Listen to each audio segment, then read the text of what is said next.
السلام علیکم فرینڈز، کیسے ہیں آپ سب؟ امید کرتا ہوں آپ سب خیریت سے ہوں گے۔ آج پھر ایک نئی ویڈیو کے ساتھ، نئے واقعے کے ساتھ آپ کے سامنے حاضر ہوا ہوں۔ ویڈیو کو اینڈ تک دیکھیے گا اور شیئر ضرور کیجیے گا۔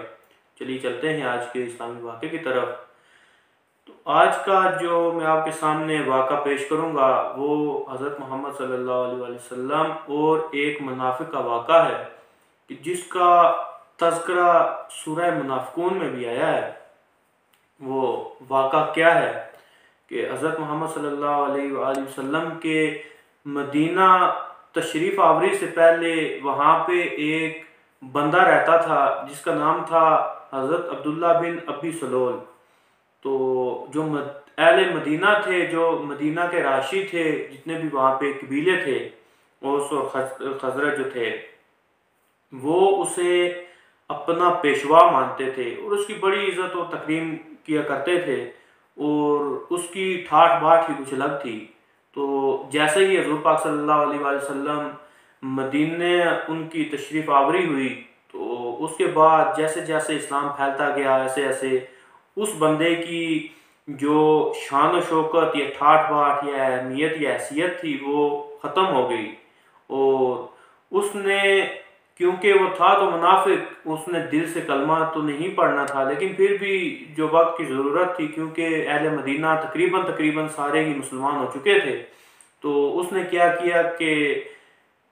اسلام کا تیزی سے بڑھتا ہوا اس نے جب رخ دیکھا تو اس نے ڈر کی وجہ سے اسلام قبول کر لیا۔ حالانکہ وہ کلمہ اس کا پڑھنا یا اسلام قبول کرنا ایک ظاہری سے تھا، حالانکہ دل سے اس نے قبول نہیں کیا تھا۔ تو اس نے کیا کیا حضرت عبداللہ بن ابی سلول نے کہ اس نے کلمہ پڑھ لیا۔ تو اسی طرح سے کچھ وقت گزر گیا، تو جیسے ہی وقت گزرتا گیا تو ایک دفعہ حضرت محمد صلی اللہ علیہ وآلہ وسلم مدینہ سے باہر کفار سے جنگ کرنے کے لیے گئے۔ تو حضرت محمد صلی اللہ علیہ وآلہ وسلم کے ساتھ وہ جو منافق تھا، جو بظاہر مسلمان دکھائی دیتا تھا لیکن اصل میں وہ منافق تھا، عبداللہ بن ابی سلول، وہ بھی حضرت محمد صلی اللہ علیہ وسلم کے ساتھ جنگ میں ساتھ چل دیا۔ تو جب میدان جنگ میں، کیونکہ آج کل کا دور تو نہیں تھا کہ کچھ منٹوں میں، کچھ گھنٹوں میں ہی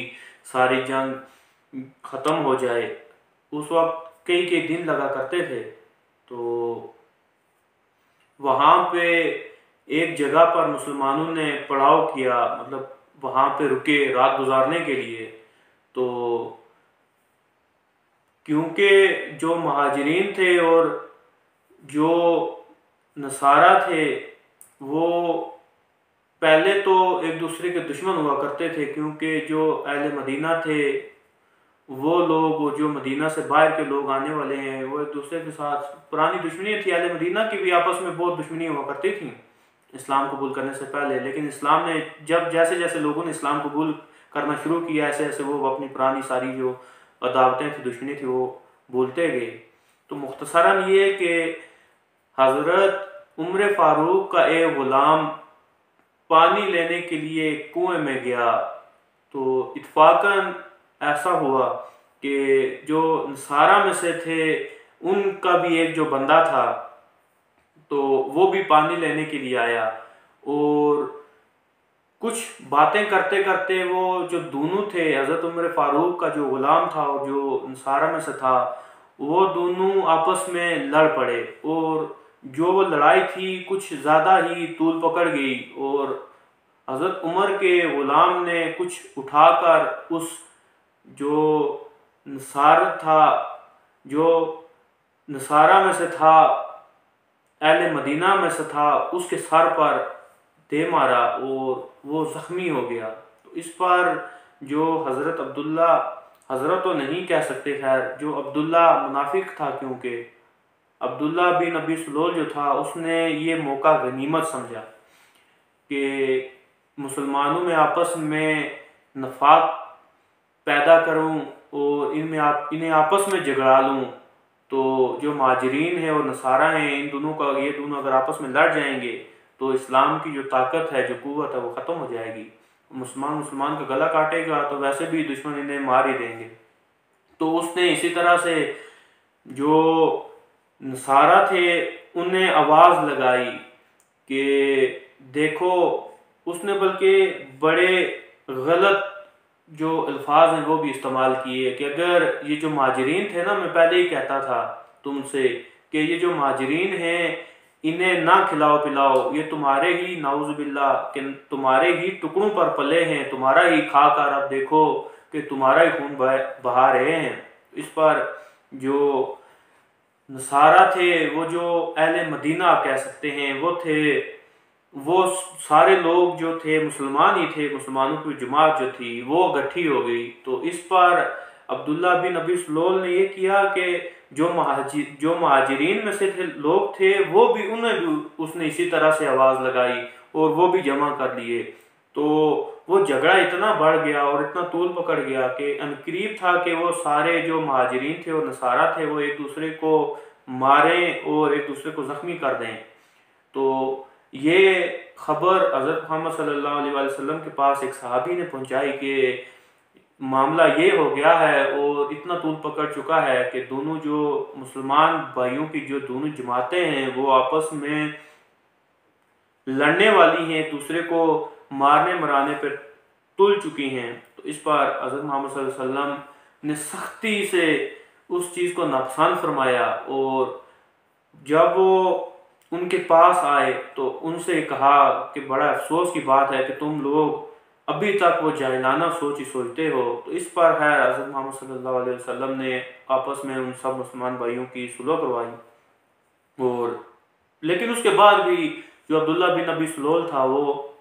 اس کا دل نہ بھرا۔ تو اس نے کیا کیا کہ پھر دوبارہ سے جو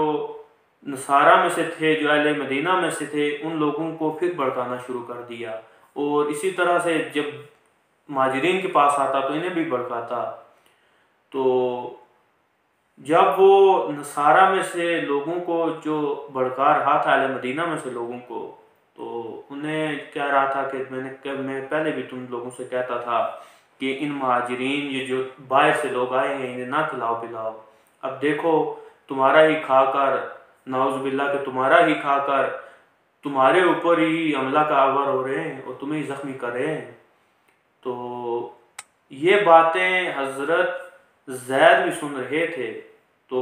انہوں نے اسی طرح لفظ بلفظ حضرت محمد صلی اللہ علیہ وسلم کی بارگاہ میں جا کے عرض کی کہ میں ابھی یہ سن کے آیا ہوں، جو عبداللہ بن ابی سلول ہے وہ یہ باتیں کہہ رہا ہے، اور وہ مسلمانوں کی میں آپس میں لڑائی کروا کر انہیں ایک دوسرے کا دشمن بنانے کی کوشش کر رہا ہے۔ تو اس پر پاس ہی بیٹھے عمر فاروق تھے، تو وہ جذبات میں آگے، وہ غصے میں آگے، اور وہ اب انہوں نے اپنی تلوار نکالی اور دوڑے عبداللہ بن ابی سلول کو مارنے کے لیے، اس کی گردن اڑانے کے لیے۔ تو اس پر حضرت محمد صلی اللہ علیہ وسلم نے ان کا ہاتھ پکڑ لیا اور پوچھا کہ کدھر جا رہے ہیں؟ تو انہوں نے کہا کہ میں اس بندے کی گردن اتارنے جا رہا ہوں، اگر آج اس کی گردن نہ اتری تو پھر یہ اسے دیکھ کر، عبداللہ بن ابی سلول کو دیکھ کر، پھر دوسرا اور کوئی اسی طرح سے منافقت کرے گا، مسلمانوں میں جو جھگڑا پیدا کرے گا، آپس میں غلط فہمی پیدا کرے گا، اور اسے دیکھ کر پھر اور پیدا ہوگا۔ اگر اسے ابھی مار دیا جائے تو سارے مسلمان ہی جان جائیں گے کہ اسلام میں کسی بھی قسم کی منافقت کی کوئی گنجائش نہیں ہے۔ تو اس پر حضرت محمد صلی اللہ علیہ وسلم نے انہیں عمر کو منع فرمایا اور انہیں بیٹھ جانے کا کہا، اور عمر فاروق کہتے ہیں کہ میرا دل مطمئن تو نہیں تھا، میرے جذبات تو یہ تھے اس وقت بھی،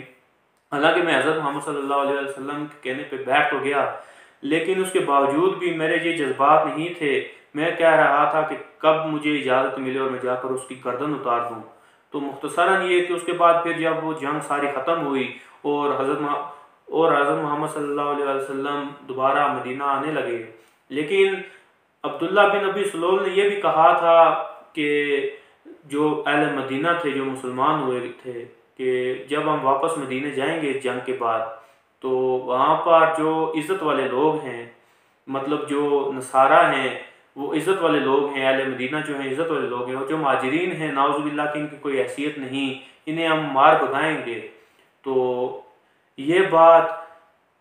تھوڑی سی اور بڑھی تو جب حضرت محمد صلی اللہ علیہ وسلم کے پاس پھر دوبارہ سے بات گئی تو جو وہاں پہ مجلس بیٹھا کرتی تھی، مشورہ کا نظام ہوا کرتا تھا جو پوری ایک پنچایت سے تھی، تو جب کیونکہ حضرت زید تھوڑے سے جوان تھے اور جو عبداللہ بن ابی سلول تھا وہ بوڑھا تھا، تو لوگوں نے زیادہ کہا کہ یہ جوان ہے، ہو سکتا ہے یہ غلط بیانی بھی کر رہا ہو، تو اس پر حضرت محمد صلی اللہ علیہ وسلم خاموش ہو گئے۔ اور اسی پر آپ دیکھیں کہ سورہ منافقون بھی اتری کہ جس میں سارا کچھ بیان کر دیا گیا اللہ کی طرف سے، اور حضرت محمد صلی اللہ علیہ وسلم کو بتا دیا گیا کہ جو حضرت زید ہیں وہ صحیح کہہ رہے ہیں، اور جو عبداللہ بن ابی سلول ہے وہ واقعتاً منافق ہے اور وہ اسلام اس نے قبول نہیں کیا۔ اور یہ کہ جو مشرکین یا منافقین مدینہ ہیں وہ جو اپنے آپ کو عزت والا کہتے ہیں، حالانکہ وہ عزت والے نہیں بلکہ عزت والا تو خالی اللہ ہے اور اس کا رسول ہے اور مومنین کی جماعت ہے، یہ سورہ منافقون کی الفاظ ہیں۔ اس پر حضرت محمد صلی اللہ علیہ وسلم کو پتہ چل گیا کہ یہ واقعتاً منافق ہے، تو وہ مختصراً یہ کہ جب مدینہ کی حدود میں واپس پہنچے جنگ ختم کرنے کے بعد، تو اسی کا بیٹا عبداللہ بن ابی سلول کا بیٹا تلوار لے کر مدینہ کی حد پہ کھڑا ہو گیا اور اپنے باپ کو بآواز بلند اسے کہا، کیونکہ اس کا بیٹا سچا عاشق رسول تھا، تو اسے کہا کہ میں یا تو تم یہ کہو اپنی زبان سے اقرار کرو کہ حضرت محمد صلی اللہ علیہ وسلم اور ان کی جتنے بھی صحابی ہیں وہ عزت والے ہیں اور میری جو عزت ہے وہ کوئی نہیں، اور اصل میں جو بے وقت بندہ ہے اور جو بیکار سا بندہ ہے وہ میں ہوں، تو وہ اگر یہ کہو گے تو میں تمہیں چھوڑ دوں گا ورنہ میں تمہاری گردن اتار دوں گا۔ تو اس پر جو عبداللہ بن ابی سلول ہے وہ پریشان ہو گیا اور وہ ڈر گیا، اور اس نے ڈر کر کہا کہ حضرت محمد صلی اللہ علیہ وسلم کہ تم صحیح کہتے ہو بیٹا کہ حضرت محمد صلی اللہ علیہ وسلم سچے ہیں، عزت والے ہیں، اور ان کے جو ساتھی ہیں جو ان کے صحابی ہیں وہ بھی بڑی عزت و شان والے ہیں۔ تو اس پر حضرت محمد صلی اللہ علیہ وسلم نے حضرت عمر سے کہا کہ دیکھو میں نے کیا تم سے کہا تھا کہ اس وقت اسے مارنا اچھا تھا، یا جب اس کا بیٹا ہی جب اس کے خلاف ہو گیا ہے تو اور سب مسلمانوں کو اور مشرکین کو یہ بات پھیل جائے گی اور انہیں پتہ چل جائے گا کہ عبداللہ بن ابی سلول نے کیا کیا اور کیسے منافقت کی، تو کیا وہ وقت اچھا تھا، وہ کام صحیح تھا یا یہ صحیح تھا؟ تو اس پر حضرت عمر نے کہا کہ بے شک اللہ کے رسول آپ صحیح کہتے ہیں اور آپ کی ہر بات میں حکمت ہوتی ہے۔ تو امید کرتا ہوں آپ کو آج کی ویڈیو پسند آئی ہوگی۔ معذرت چاہتا ہوں بہت لمبا ہو گیا واقعہ، کیونکہ پھر بھی میں نے کوشش کی ہے کہ بہت ہی کم کر کے آپ کے سامنے بیان کروں، اگر کھول کے بیان کروں تو پھر تو کم از کم 1.5 گھنٹے یا گھنٹے کی ویڈیو بنتی ہے، تو اتنا تو وقت نہیں ہوتا، نہ کوئی دیکھتا ہے۔ دعاؤں میں یاد رکھیے گا، پھر ملتے ہیں انشاءاللہ کسی نئی واقعے کے ساتھ، کسی نئی ویڈیو کے ساتھ، تب تک کے لیے اللہ حافظ۔